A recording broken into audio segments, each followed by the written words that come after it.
ಸ್ನೇಹಿತರೆ ನಮಸ್ಕಾರ. ವಿಶ್ವನಾಥ್ ಅವರು ಅವಕಾಶಕ್ಕಾಗಿ ಸಭಾಪತಿಗಳಿಗೆ ವಂದನೆ. ಹಾಗೆ ಪಟ್ಟಿಯಲ್ಲಿ ನನಗಿಂತ ಮುಂಚೆ ಭೋಜೇಗೌಡರಿದ್ದರು. ನಾನು ಅವ್ರನ್ನ ರಿಕ್ವೆಸ್ಟ್ ಮಾಡಿಕೊಂಡೆ, ಯಾಕೆಂದರೆ ನಮ್ಮೂರಲ್ಲಿ ಇವತ್ತು ಹಬ್ಬ. ಯುಗಾದಿಗಿಂತ ಮುಂಚೆ ಸ್ವಲ್ಪ ಹಿಂದಾರ ಸರಿ ಮೈಕಿಗೆ ಕರೆಕ್ಟ್ ಮಾತಾಡ.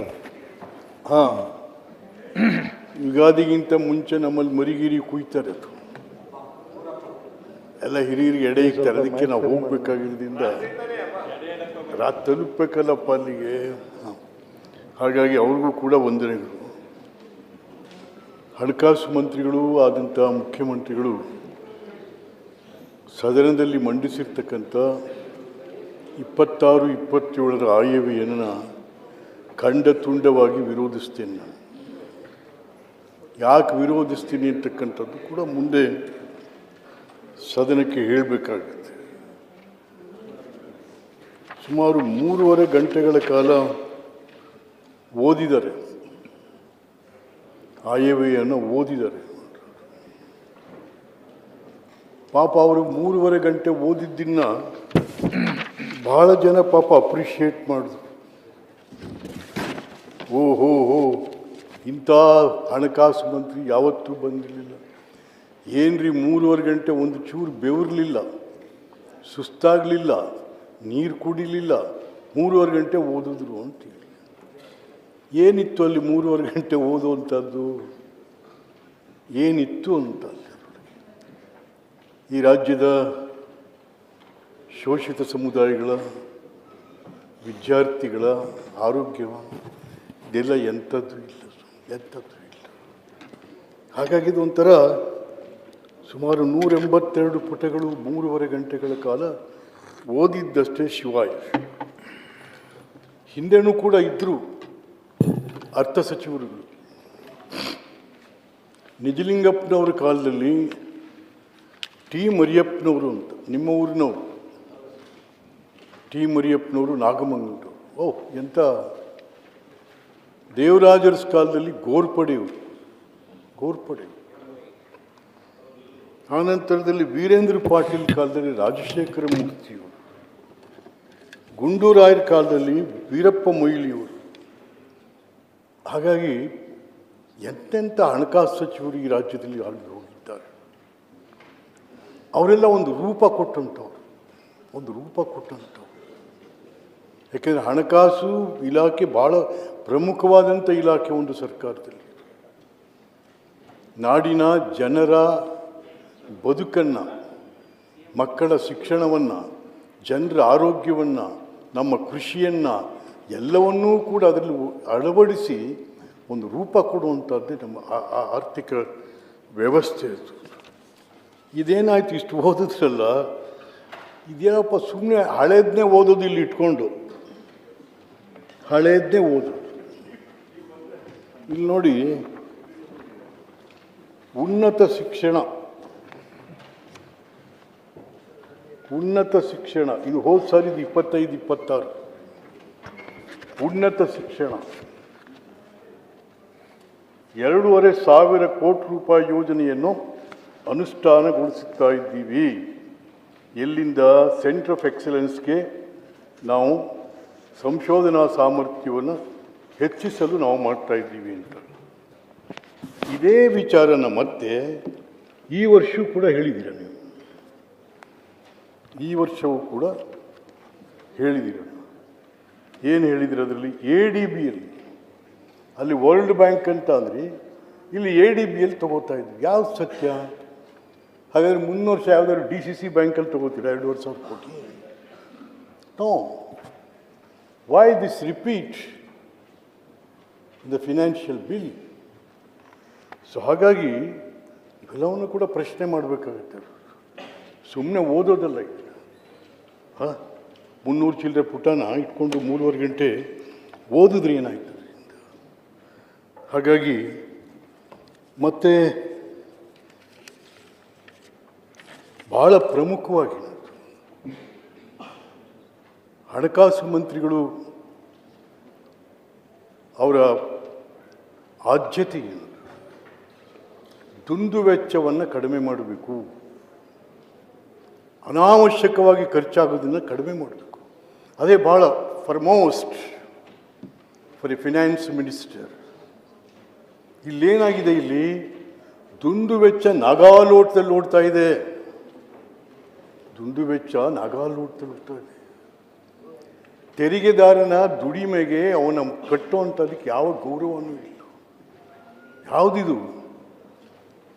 ಈ ನಾಡಿನ ರೈತರು, ಜನರು, ಅವರ ಬೆವರಿನ ಶ್ರಮದ ದುಡಿಮೆಯ ಫಲವೇ ಕರ್ನಾಟಕದ ಖಜಾನೆ. ಅದೇ ನಿಮ್ಮ ಬಡ್ಜೆಟ್. ಇದಕ್ಕೆ ಯಾವ ಗೌರವ ಇದೆ ನಿಮಗೆ ಇದರಲ್ಲಿ? ದುಂದು ವೆಚ್ಚ. ಮತ್ತು ಒಂದು ಈ ಸಂದರ್ಭದಲ್ಲಿ ಮುಖ್ಯಮಂತ್ರಿಗಳು ಕೂಡ ಇದ್ದಾರೆ. ನಾನು ಕೂಡ ಇವರು ಕುಮಾರಸ್ವಾಮಿಯವರು ಮುಖ್ಯಮಂತ್ರಿ ಇದ್ದಾಗಲೂ ಕೂಡ on the floor of the house ಹೇಳಿದೆ ನಾನು, ಮುಖ್ಯಮಂತ್ರಿಗಳೇ ದಯವಿಟ್ಟು ಈ ಹಣಕಾಸು ಸಚಿವನ ಬೇರೆಯವ್ರು ಮಾಡಿ. ಮುಖ್ಯಮಂತ್ರಿಗೆ ಬೇಕಾಷ್ಟು ಕೆಲಸ ಇರುತ್ತೆ. ಹಾಗಾದರೆ ಇದನ್ನು ವಹಿಸ್ಕೊಂಡು ಮಾಡುವಂಥ MLAಗಳು ಯಾರೂ ಇಲ್ವೇ ಆ ಪಾರ್ಟಿಗಳಲ್ಲಿ? ಹಾಗಾದರೆ ನಾನು ಬುದ್ಧಿವಂತ ಅಲ್ವಾ? ಅದು ನಾನು ನಿಮ್ಮ ಬುದ್ಧಿವಂತಿಕೆ ಪ್ರಶ್ನೆ ಮಾಡಲ್ಲ. ನೀವು ಬುದ್ಧಿವಂತರಿದ್ದೀರಿ, ನಿಮಗೆಲ್ಲ ಥರನೂ ಇದೆ. But where is the time? Where is the time? Time is very important to listen. ನೀವು ಟೈಮೇ ಕೊಡಲಿಲ್ಲ ಅಂತಂದ್ರೆ ಮತ್ತೆಂಥದಕ್ಕೆ? ಹಾಗಾಗಿ ಇವತ್ತು ಕೂಡ ಹೇಳ್ತೀನಿ ಅದನ್ನು, ದಯಮಾಡಿ ರಾಜ್ಯಕ್ಕೆ ಒಬ್ಬ ಎಕ್ಸ್ಕ್ಲೂಸಿವ್ ಫಿನಾನ್ಸ್ ಮಿನಿಸ್ಟ್ರಿಟಾಗಿ ಏನಾಗುತ್ತೆ ಅಂತಂದರೆ, ಹಿಂದೆ ಇತ್ತು ಫೈನಾನ್ಸ್ ಮಿನಿಸ್ಟ್ರು ರಾತ್ರಿ 7 ಗಂಟೆ ಕೂತ್ಕೊಳ್ಳೋರು. ರಾತ್ರಿ 7 ಗಂಟೆಗೆ ಫಿನಾನ್ಸ್ ಕಮಿಷನರ್, ಸೆಕ್ರೆಟರಿ ಎಲ್ಲ ಬರೋರು. ಎಸ್ ಇವತ್ತಿಂದೇನಪ್ಪ ಸಮ, ಎಷ್ಟು ಕಲೆಕ್ಷನ್ ಆಯಿತು, ಇವತ್ತು ಟ್ಯಾಕ್ಸ್ ಕಲೆಕ್ಷನ್ ಎಷ್ಟಾಯಿತು, ಏನಾಯಿತು, ಅವೆಲ್ಲ ಚರ್ಚೆ ಆಗ್ತಾಯಿತ್ತು, ಲೆಕ್ಕ ತಗೋತಾಯಿದ್ರು. ಇವತ್ತು ಅದು ಯಾವುದು ಕೂಡ ಇಲ್ಲ, ಯಾವುದು ಕೂಡ ಇಲ್ಲ. ಹಾಗಾಗಿ ದುಂದು ವೆಚ್ಚ ನಾನು ಈ ಸಂದರ್ಭದಲ್ಲಿ ಯಾಕೆ ಅಂತಂದರೆ, ನಿಜ ಮೈಸೂರು ಟು ಬ್ಯಾಂಗ್ಳೂರು 120 ಕಿಲೋಮೀಟರ್. ಮುಖ್ಯಮಂತ್ರಿಗಳ ಎಸ್ಕಾರ್ಟ್ ಕಾರ್ಗಳೆಲ್ಲ ಹೊರಟು 1 ಗಂಟೆಯಲ್ಲಿ he can reach Mysuru from Bangalore. But ನೀವು ಪ್ರತಿ ಸಲನೂ ಕೂಡ ಸ್ಪೆಷಲ್ ಫ್ಲೈಟ್ ತಗೋತಾ ಇದ್ದೀರಿ. ಎಷ್ಟು ವೆಚ್ಚ ಅದಕ್ಕೆ? 6.5 ಲಕ್ಷ ರೂಪಾಯಿ ಮೈಸೂರು ಬ್ಯಾಂಗ್ಳೂರು ಹೋಗಿ ಬರ್ಬೇಕಾದ್ರೆ. So far the chief minister in his name, it was spent 38 crores. 38 crores. ಅಷ್ಟೆಲ್ಲ ಕೊಡೋ ಶಕ್ತಿ ಇರೋ ರಾಜ್ಯನ ನಾವು ತೆರಿಗೆಗೆ ಇದೇನ ನಾವು ಗೌರವ ಕೊಡ್ತಾ ಇರೋವಂಥದ್ದು. ಹಾಗಾಗಿ ಮಾಡಿ, ಸಮಯ ಬಂದಾಗ ಅರ್ಜೆಂಟ್ ಇದ್ದಾಗ ಹೋಗಲೇಬೇಕಾಗುತ್ತೆ. ನನಗೆ ಬೇಡ ಅಂತ ಹೇಳಲ್ಲ ಅವರು. ಆದರೂ ಕೂಡ ಇದು, ಮತ್ತು ಈವನ್ ಡೆಲ್ಲಿ ಕೂಡ ಮೀಟಿಂಗ್ಗಳಿಗೆ ಸ್ಪೆಷಲ್ ಫ್ಲೈಟಲ್ಲಿ ಹೋಗ್ತೀರಾ? ಇನ್ಫೋಸಿಸ್ ನಾರಾಯಣ ಸ್ವಾಮಿ, ಸುಧಾಮೂರ್ತಿ ಅಂತವ್ರು ಇಂಡಿಗೋನಲ್ಲಿ ಹೋಗ್ತಾರೆ. ಕೋಟ್ಯಾಧಿಪತಿಗಳು. ಬಟ್ ನಾವ್ಯಾಕೆ ಇದನ್ನು ಪ್ರಾಕ್ಟೀಸ್ ಮಾಡ್ಕೊಂಡಿದ್ದೀವಿ? Bangalore to Mysore same special flight, Mysore to Hunsur 40 kilometres, ಅಲ್ಲಿಗೂ special flight. What is this? ತೆರಿಗೆದಾರನ ಹಣ ಇಷ್ಟು ಸುಲಭವಾಗಿ ನಾವು ಖರ್ಚು ಮಾಡಿಬಿಡ್ತೀವಿ ಅಂತ ಅಂದರೆ, ಮತ್ತು ನಮ್ಮ ಕ್ಯಾಬಿನೆಟ್ ಮಿನಿಸ್ಟರ್ಸ್ ಕೂಡ ಇದ್ದೀವಿ ನಾವು 33 ಜನ +1. ಬಟ್ ಅವ್ರಿಗೂ ಅದೇ ತಿರಿ ಖರ್ಚುಗಳಾಗ್ತಾ ಇದ್ದಾವೆ. ಒಬ್ಬ ಮೀಡಿಯಾ ಮೆಂಬರ್ ಅವ್ರಿಗೆ 1 ಲಕ್ಷ ರೂಪಾಯಿ ಸಂಬಳ. ಮತ್ತು CM ಆಫೀಸಲ್ಲೂ ಕೂಡ CM ಪ್ರೆಸ್ ಸೆಕ್ರೆಟರಿನೂ ಕೂಡ ಇಸ್ ಎ ಕ್ಯಾಬಿನೆಟ್ ರ್ಯಾಂಕ್. 149 ಜನ ಕ್ಯಾಬಿನೆಟ್ ರ್ಯಾಂಕ್ನವರಿದ್ದಾರೆ. What is the expenditure for them? ಹೇಗೆ ಇದೆಲ್ಲ? 149 ಜನ ಕ್ಯಾಬಿನೆಟ್ ರ್ಯಾಂಕ್ನವರು ಅಂದರೆ ಎಷ್ಟು ನಿಮಗೆ? 80,000 ರೂಪಾಯಿ ಮನೆ ಬಾಡಿಗೆಯವ್ರಿಗೆ, 50,000 ರೂಪಾಯಿ ಸಂಬಳ, 3,000 ರೂಪಾಯಿ ಆತಿಥ್ಯ ಖರ್ಚು. In our PSU, PA, gunman, this thing, that thing. No, this is not fair on the part of the government. ಆಮೇಲೆ ಎಸ್ಕಾರ್ಟ್ಗಳು, ಮತ್ತು ಈಗ ಬೇರೆ ಎಲ್ಲರಿಗೂ ಝೆಡ್ ಕ್ಯಾಟಗರಿ ಕೆಲವರಿಗೆ. ಯಾರು ಹೊಡಿತಾರೆ? ನಮ್ಮ ಸಿದ್ದರಾಮಯ್ಯನವ್ರು ಬೀದಿಲಿ ಹೋದ್ರೆ ಯಾರು ಹೊಡಿತಾರೆ? ಮಂತ್ರಿಗಳು ಬೀದಿಲಿ ಹೋದ್ರೆ ಯಾರು ಹೊಡಿತಾರಪ್ಪ ನಿಮ್ಮನ್ನು? ಏನ್ರಿ ಸಾಹೇಬ್ರೆ, ನೀವೇ ನಿಂತ್ಕೊಂಡು ಹೊಡೀರಿ ಅಂದರೆ ಯಾರು ಹೊಡಿಯಲ್ಲ ನಿಮ್ಮನ್ನು. ಯಾರು ಹೊಡಿತಾರೆ ನಿಮ್ಮನ್ನು? ನಾನು ಬೇಕು ಎಸ್ಕಾರ್ಟ್ ಇವೆಲ್ಲ ನಮ್ಗೆ ನಿಜ ಬೇಕು. ಹೌದು, the life of a chief minister and the cabinet ministers is very important to the state. But ಎಲ್ಲಿದೆ ಆ ಥರ? ಯಾರು ಹೊಡೆಯುವಂಥ ಪಾಪದ ಕೆಲಸ ನಮ್ಮ ಮುಖ್ಯಮಂತ್ರಿ ಆಗಲಿ ಮಂತ್ರಿಗಳಾಗಲಿ ಮಾಡಿಲ್ಲ. ಅದನ್ನು ಅದಕ್ಕೆ ಯಾಕೆ ಹೆದರಿಕೆ ನಿಮ್ಗೆ? ಇಷ್ಟೊಂದು ಎಸ್ಕಾರ್ಟು ಝೆಡ್ ಕ್ಯಾಟಗರಿ. ಅಯ್ಯೋ ಅಯ್ಯೋ ಅಯ್ಯೋ ರಾಮ ರಾಮ. ನಾನು 149 ಜನ ರ್ಯಾಂಕ್. ಯಾಕೆಂದರೆ ದಿಸ್ ಈಸ್ ಅನ್ಕಾನ್ಸ್ಟಿಟ್ಯೂಷನಲ್. ಹಿಂದೆ ಏನಾಗಿತ್ತು?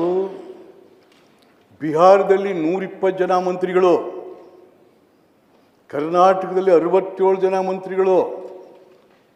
ಆವಾಗ ಏನಾಯಿತು? ಗಲಾಟೆಗಳಾಗಿ ಕಾನ್ಸ್ಟಿಟ್ಯೂಷನ್ಗೆ ಅಮೆಂಡ್ಮೆಂಟ್ ತಂದರು.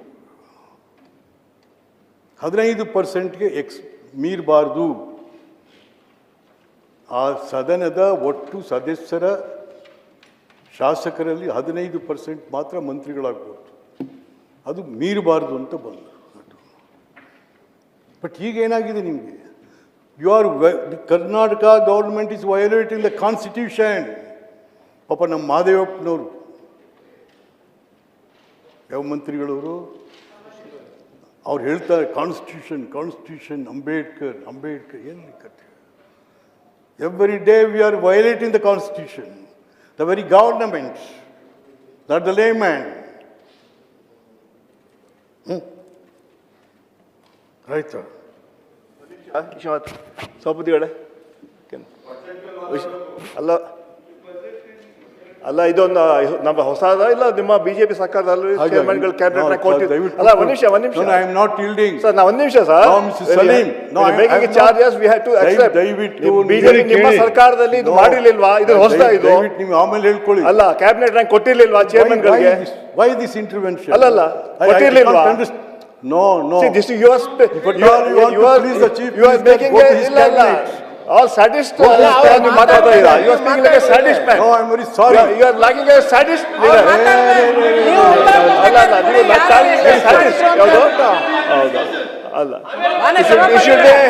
It should be a healthy discussion. It's a sadist stage.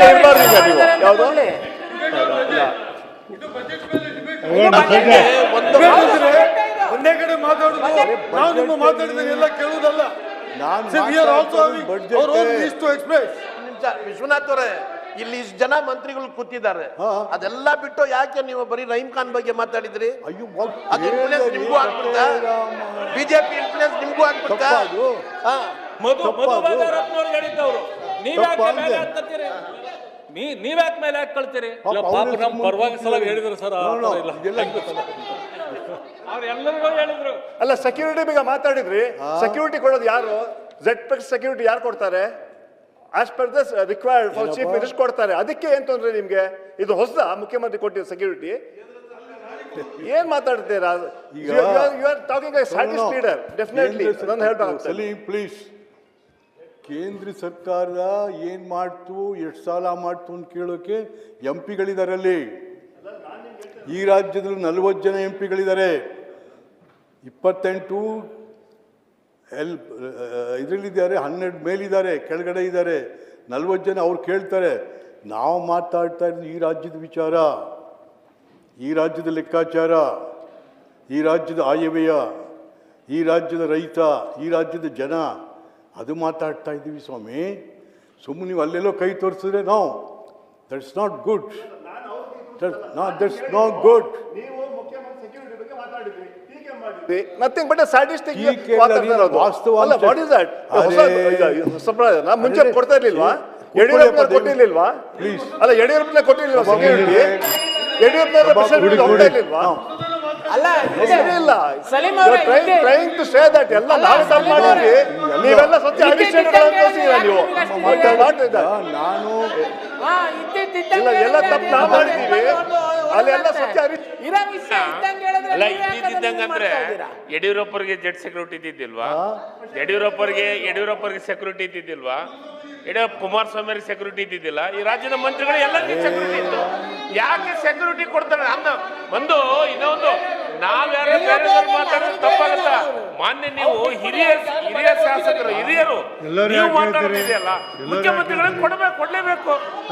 ಅಲ್ಲಿ ನಮ್ಮ ಮುಖ್ಯಮಂತ್ರಿಗಳು ರಾಜ್ಯದೊಳಗ ಬಹಳ ಪಾಪ್ಯುಲರ್ ಮುಖ್ಯಮಂತ್ರಿಗಳದಾರ. ಬೇರೆ ಬೇರೆ ಸಮಸ್ಯೆಗಳಲ್ಲಿ ಜನರು ಬರ್ತಾರೆ, ಅವ್ರಿಗೆಲ್ಲ ಇದು ನೀವು ಆ ರೀತಿ ಮಾತಾಡಿದ್ರೆ ಹೆಂಗೆ? ನೀವು ಹೇಳಿ ಬಜೆಟ್ ಬಗ್ಗೆ ದುಂದು ವೆಚ್ಚ ಒಪ್ಕೊಳ್ಳೋದು ಕೆಲವೊಂದಿಷ್ಟು ವಿಚಾರ, ಆದ್ರೆ ನೀವು ಸೆಕ್ಯೂರಿಟಿ ಬಗ್ಗೆ ಮಾತಾಡೋದು ಇದು ತಪ್ಪು. ಎಲ್ಲ ಮುಖ್ಯಮಂತ್ರಿಗಳಿಗೂ ಕೊಟ್ಟಿದ್ದಾರೆ ಮಾನ್ಯ. ಆ ರೀತಿ ಮಾನ್ಯ ಸಭಾಪತಿ ಕೆಲವೊಂದಿಷ್ಟನ್ನ ನೀವು ಕೇಳ್ಬೇಕು ಅವ್ರಿಗೆ, ಇಲ್ಲಾಂದ್ರೆ ಏನೆಲ್ಲ ಮಾತಾಡೋಕೆ ಪ್ರಾರಂಭ ಮಾಡ್ತಾರೆ. ಬಗ್ಗೆ ವಿಶ್ವನಾಥ್ ಹಣಕಾಸು ಮಂತ್ರಿ ಅಲ್ವಾ ಅವರು? ಹೌದು, ಫಿನಾನ್ಸ್ ಮಿನಿಸ್ಟರ್. ಆಯ್ತು ಮಾತಾಡಿ ವಿಷಯ. ನಾನು ಹಣಕಾಸು ಮಂತ್ರಿ ಬಗ್ಗೆ, ಈ ರಾಜ್ಯದ ವಹಿವಾಟಿನ ಬಗ್ಗೆ, ಈ ರಾಜ್ಯದ ಆಯವ್ಯಯ ಬಗ್ಗೆ ಮಾತಾಡ್ತೀನಿ. I am not criticising the chief minister. Mind it. ಕೂತ್ಕೊಳ್ರಿ ಸುಮ್ಮನೆ. ಸರ್ ನಮ್ಗೆ ಮಾತಿಲ್ಲ, ಖರ್ಚು ವೆಚ್ಚದ ಬಗ್ಗೆ ಮಾತಾಡಲಿಕ್ಕೆ ಬಜೆಟ್ ಮೇಲೆ ಡಿಬೇಟ್ ಇರುವುದು. ಆದ್ರೆ ನೀವು ಸೆಕ್ಯೂರಿಟಿ ಬಗ್ಗೆ ಮಾತಾಡ್ತೀರಿ, ಎದುರು ಹೋಗ್ಬಾರ್ದು ಹಿಂದೆ ಹೋಗ್ಬಾರ್ದು ಮಾತಾಡ್ತೀರಿ, ಇದು ಸರಿಯಾದ ಕ್ರಮ ಅಲ್ಲ ಅಂತ ಅಷ್ಟೇ. ನೋಡಿ, ನಾನು I am addressing the house on the strength of the constitution. For you. No ಹಾಗೆಲ್ಲ ಆಗಲ್ಲಪ್ಪ ಇದು. ಹಾಗೆ ಮಾತಾಡಬಾರ್ದ ನಾವು. ಹಾಗಾಗಿ ಡಿಸೋಜ ಕುತ್ಕೊಳ್ರಿ. ನೀವು ಕೊಡ್ತೀರಿ ನಮಗಿದೆ ಏನ್ರಿ ಚಾನ್ಸ್ ಮಾತಾಡಿಗೆ ಸದನ ಇರುವುದಲ್ಲ. ಯಾಕೆ ಏನು ಒಂದು ಲಿಸ್ಟ್ ಮಾಡಿ ಕೊಡೋಕೆ ಹೇಳಿ ಸಭಾಪತಿಗಳೇ, ಒಂದು ಲಿಸ್ಟ್ ಮಾಡಿ ಕೊಡೋಕೆ ಹೇಳಿ, ಅದನ್ನೇ ಮಾತಾಡ್ತಾರೆ ಹೋಗ್ಲಿ. ಹೌದು. ಏನಾದ್ರು ಅವ್ರಿಗೆ ಮಾತಾಡೋ ಅಧಿಕಾರನೂ ಇಲ್ವಾ? ಮಾತಾಡ್ಲಿ ಬಿಡಿ, ನೀವು ಉತ್ತರ ಕೊಡುವಾಗ ಕೊಡಿ. ಯಾರು ಬೇಡ ಅಂತಾರೆ. ಈಗ ಏನಾಗಿದೆ ಅಂತ ಅಂದ್ರೆ ಅದನ್ನ ಹೇಳ್ತಾ ಬರ್ತಾ ಇರತಕ್ಕಂಥ ಇವತ್ತು ರಾಜ್ಯ ಏನಾಗಿದೆ? ದುಂದು ವೆಚ್ಚ, ನಿರ್ವಹಣೆಯಲ್ಲಿ ವಿಪರೀತ ಸಾಲ, ಕಾರ್ಯಕ್ರಮಗಳ ಅನುಷ್ಠಾನದಲ್ಲೂ ವಿಫಲ, ಜನಕ್ಕೆ ಉಪಯೋಗವಿಲ್ಲ. ಎಷ್ಟು? 2 ಲಕ್ಷ ಜನ ಅಧಿಕಾರಿ ನೌಕರರಿಲ್ಲ. ಅಧಿಕಾರಿ ಶಾಹಿನೇ ಇಲ್ಲ ಅಂತ ಅಂದರೆ when there is no machinery, ಮತ್ತು ಹೇಗೆ ನೀವು ಅಭಿವೃದ್ಧಿ? ಅಧಿಕಾರಿಗಳೇ ಇಲ್ಲದೆ ಹೋದರೆ ಅಭಿವೃದ್ಧಿ ಹೇಗಾಗುತ್ತೆ? ನೋ. ಹಾಗಾದ್ರೆ ಏನಂತ ಕರೆಯೋಣ ನಾವು? ಇದೊಂದು ಡೈಲಿ ವೇಜಸ್ ಸರ್ಕಾರನೇನೋ? ಡೈಲಿ ವೇಜಸ್ ಸರ್ಕಾರ ಇದು. 2 ಜನ ಇದ್ದಾರೆ ಡೈಲಿ ವೇಜಸ್ ಇಲ್ಲಿ. ಯಾರ್ಯಾರು ಕಾಂಟ್ರಾಕ್ಟ್ ತೊಗೊಂಡಿದ್ದಾರೆ ಅದಕ್ಕೆ? ಎಲ್ಲ ರಿಟೈರ್ಡ್ IAS ಅಧಿಕಾರಿಗಳು ಹೆಂಡ್ತಿರು ಕಾಂಟ್ರಾಕ್ಟರ್ಸ್. ಅದಕ್ಕೆ ಎಲ್ಲಿ ಸ್ವಾಮಿ ಸರ್ಕಾರ ದುಡ್ಡು ಏನು ಹುಡುಗಾಟಬೇಕತ್ತೆ ಇಲ್ಲ. ಹಾಗಾಗಿ ಮಾತಾಡ್ತೀವಿ. ದಯವಿಟ್ಟು ಯಾರು ಅದಕ್ಕೆ ದಯಮಾಡಿ ಇದು ಮಾಡಲಿಕ್ಕೆ ಬರ್ಬೋದು. ಆಮೇಲೆ ನಾವೇನೋ ಮಾಡಿಬಿಟ್ಟಿದ್ದೀವಿ ಅಂತಂತೇಳಿ ದಿನ ಏನು ಎಲ್ಲ ಪತ್ರಿಕೆಗಳು ದೊಡ್ಡ ಪುಟಗಟ್ಟಲೆ ಫ್ರಂಟ್ ಪೇಜು. ಇಲ್ಲಿ ತನಕ 2 ವರ್ಷದಲ್ಲಿ ನಾವು ಕೊಟ್ಟಿರ್ತಕ್ಕಂಥ ಅಡ್ವರ್ಟೈಸ್ಮೆಂಟ್ಗೆ ದುಡ್ಡು ಎಷ್ಟಂದ್ರೆ 532 ಕೋಟಿ ರೂಪಾಯಿ. 532 ಕೋಟಿ ರೂಪಾಯಿ advertisement. Can we call this an advertisement government? Can we call this? ದುಡ್ಡೆಷ್ಟು ಸಮಯ? 532 ಕೋಟಿ. ಇವತ್ತೆಲ್ಲಿಗೆ ಬಂದಿದ್ದೀವಿ ನಾವು?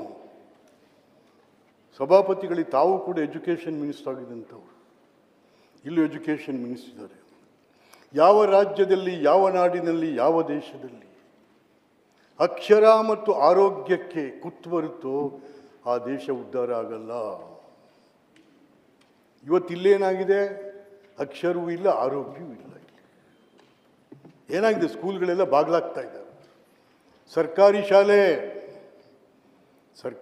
ಉಳಿಸ್ಕೊಳ್ಳೋಕ್ಕಾಗ್ತಾ ಇಲ್ಲ.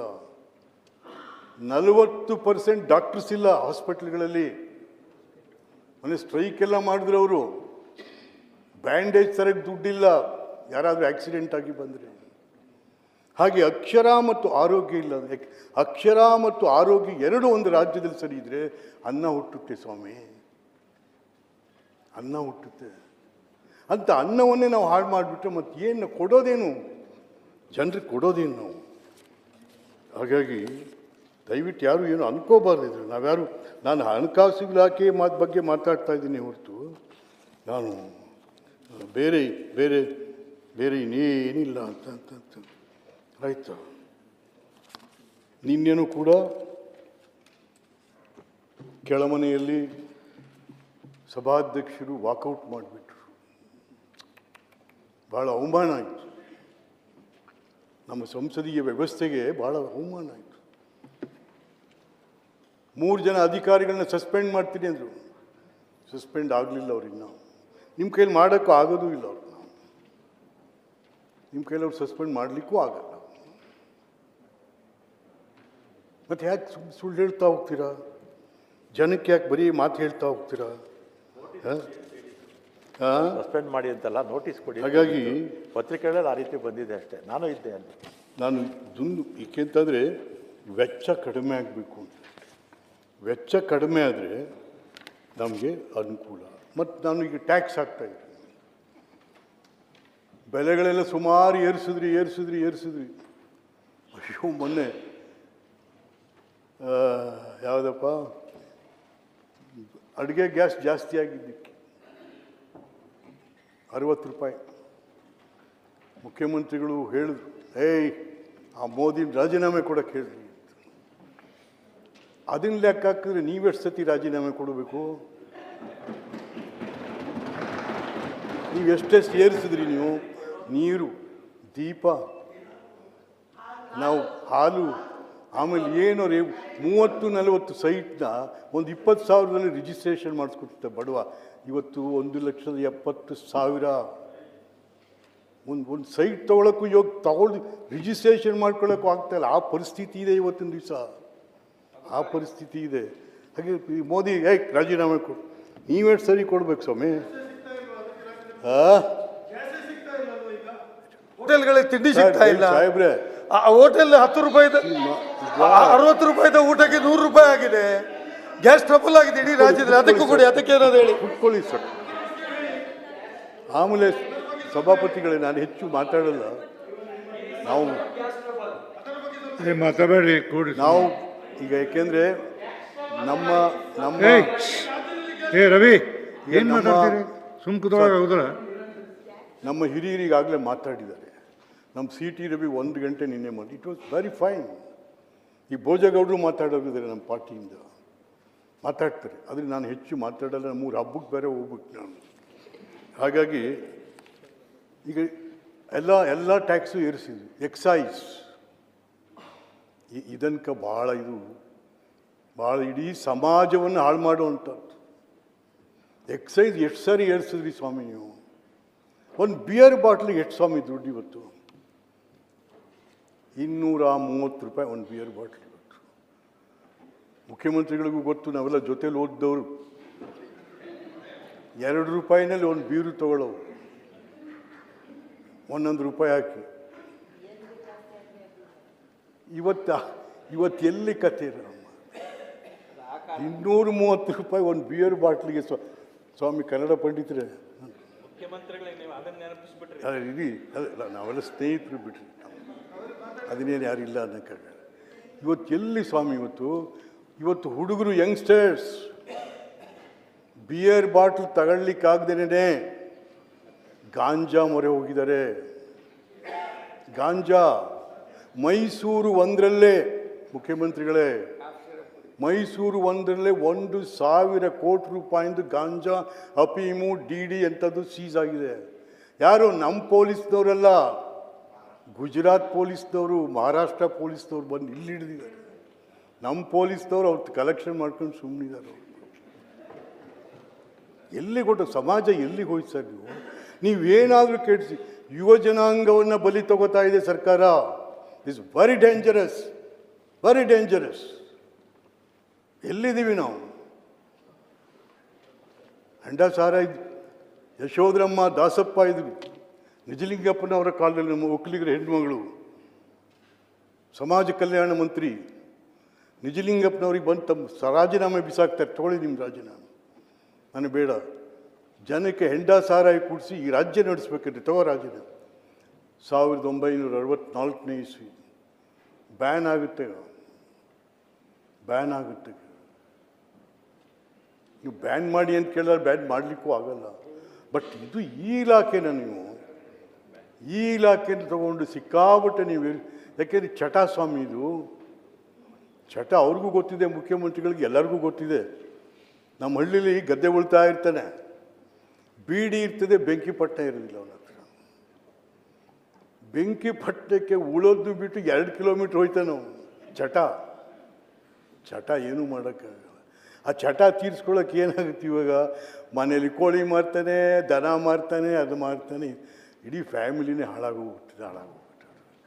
ಅದನ್ನು ದಯವಿಟ್ಟು ನೀವೇನಾದ್ರು ಏನಾದ್ರು ಏರಿಸ್ಕೊಡಿ, ಇದು ಏರಿಸ್ಬಿಟ್ಟಿದೆ. ಟಾರ್ಗೆಟ್ ಜಾಸ್ತಿ ಆಗಿದೆ. 47,000 ಬೆಂಕಿ ಕೋಟಿ. ಕಡಿಮೆ ಮಾಡಿ. The government is expecting 47 crores by the excise. ಎಲ್ಲಿ ಸ್ವಾಮಿ, ಎಲ್ಲಿ ಸ್ವಾಮಿ? ನೋ. ಹಾಗಾಗಿ ಮತ್ತೆ ಇದ್ರ ಬದಲು ರಿಯಲ್ ಎಸ್ಟೇಟ್ ಹಾಕಿ. ಏನು ಸ್ವಾಮಿ ಇವತ್ತು ರಿಯಲ್ ಎಸ್ಟೇಟ್ ದಂಧೆಗಳು, ರಿಯಲ್ ಎಸ್ಟೇಟ್ ಎಲ್ಲ MLA ನಾವೆಲ್ಲ ರಿಯಲ್ ಎಸ್ಟೇಟ್, ಮಂತ್ರಿಗಳು ರಿಯಲ್ ಎಸ್ಟೇಟ್ ಎಲ್ಲ ಹಾಕಿ ಅವ್ರ ಮೇಲೆ tax hockey. Department of tax on properties ಅಂತ ಮಾಡಿ ಅವ್ರಿಗೆ ಟ್ಯಾಕ್ಸ್ ಹಾಕಿ. ಇಲ್ಲಿ ಯಾಕೆ ಹಾಕಿ ಹುಡುಗರೆಲ್ಲ ಸಾಯಿಸ್ತಾ ಇದ್ದೀರಿ, ಯುವ ಜನಾಂಗ ಕೊಲೆ ಮಾಡ್ತಾ ಇದ್ದೀರಾ? ಪ್ಲೀಸ್ ದಯವಿಟ್ಟು ನಾನು ಮುಖ್ಯಮಂತ್ರಿಗಳಲ್ಲಿ, ಹಣಕಾಸು ಮಂತ್ರಿಗಳಲ್ಲಿ ಕೇಳ್ಕೊಳ್ಳುವಂಥವ್ರು, ದಯವಿಟ್ಟು ಇದನ್ನು ತಾವು. ಮತ್ತು ಇನ್ನು ಸ್ವಾಮಿ ನಾನು ಹೆಚ್ಚಿಗೆ ಮಾತಾಡಲ್ಲ. ಮೀಸಲಾತಿ ಒಂದು ಗೊಂದಲ ಆಗೋಗಿದೆ. ಮೀಸಲಾತಿ 2015ರಲ್ಲಿ 14ರಲ್ಲಿ ಜಾತಿವಾರು ಜನಗಣತಿ ನೀವೇ ಮಾಡಿತ್ತು. ಜಾತಿವಾರಿ ಜನಗಣತಿ ಅಂದರೆ ಒಂದು ಜಾತಿದಲ್ಲ, ಅದು ಕರ್ನಾಟಕ ರಾಜ್ಯದಲ್ಲಿ ಬದುಕಿ ಬಾಳುವ ಎಲ್ಲ ಜಾತಿ ಜನಾಂಗ ಧರ್ಮ ಭಾಷಿಕರ ಗಣಕ. ರಿಪೋರ್ಟ್ ಕೊಟ್ಟರು, ಏನಾಯಿತು? ಅಟ್ಲೀಸ್ಟ್ ರಿಸೀವ್ ಆಗಲಿಲ್ಲ, ಅದು ಡಿಸ್ಕಷನ್ ಆಗಲಿಲ್ಲ. 10 ವರ್ಷಗಳ ಕಾಲ ಹಾಸಿಗೆ ಕೆಳಗೆ ಹಾಕಿ ಮಲಗಿಬಿಟ್ರಿ ಅಂತ ಕಡೆ. ಆಮೇಲೆ ಅದಕ್ಕೆ ಬೆಸೆ ಹಾಕಿ ತೆಗೆದು ಅಂತ ಈಗ ತಿರುಗಿ ಮಾಡಿದರೆ ಅದಕ್ಕೆ 47 ಎಷ್ಟು 470 ಕೋಟಿನೋ ಈಗ ಮಾಡ್ತಾ ಇದ್ದೀರಾ. ಒಳ ಮೀಸಲಾತಿನ ಜಸ್ಟಿಸ್ ನಾಗಮೋಹನ್ ಒಂದು ರಿಪೋರ್ಟ್ ಕೊಟ್ಟರು. ಆ ರಿಪೋರ್ಟ್ನ ಬದಲಾವಣೆ ಮಾಡಿದ್ಯಾರು? ತಾವೇ. ಇವತ್ತು ಗೊಂದಲಾಗಿದೆ. ಪಾಪ ಅವ್ರು ನಾವು ಯಾಕ್ರಿ ಹಿಂಗೆ ನೀವು ಯಾಕ್ರಪ್ಪ ಹಿಂಗೆ ಗಲಾಟೆ ಮಾಡ್ತಾ ಇದ್ದೀರಾ ಅಂತ. ಇಲ್ಲ ಸರ್, ನಮಗೆ ಎಡಗೈನವ್ರು ಕಂಡ್ರೆ ಆಗಲ್ಲ ಸರ್. ಅಯ್ಯೋ ದೇವ, ಯಾಕೆ? ನಾವೆಲ್ಲ BJP ಎಡಗೈನವರು ಅಂತ ಸರ್, ಕಾಂಗ್ರೆಸ್ನವ್ರು ನಮ್ಗೆ ಕಂಡ್ರಾಗಲ್ಲ. ಇದೆಲ್ಲ ಆಗಬಾರ್ದು. ಯಾಕೆಂದರೆ ಇವತ್ತು ಒಳ ಮೀಸಲಾತಿ ಗೊಂದಲ ಹತ್ಕೊಂಡು ಕೂತಿದೆ. 1% ಅಲೆಮಾರಿಗಳು. ಅವು ನಾನು ಅಪ್ರಿಷಿಯೇಟ್ ಮೈ ಚೀಫ್ ಮಿನಿಸ್ಟರ್ ಹೇಳ್ತಾ ಇರ್ತಾರೆ, ಸಮಾಜ ಎಲ್ಲರಿಗೂ ಕೊಡ್ಬೇಕ್ರಿ ಅಂತ. ಇದೇನು ಮತ್ತಿದು? ಇದೇನಿದು? ಹಾಗಾಗಿ ಈ ಒಳ ಮೀಸಲಾತಿದು ಕೂಡ ತಾವು ದಯಮಾಡಿ ಮಾಡಿಕೊಳ್ಳೋದ್ರ ಜೊತೆಗೆ ನಾನು ಕೊನೆಯದಾಗಿ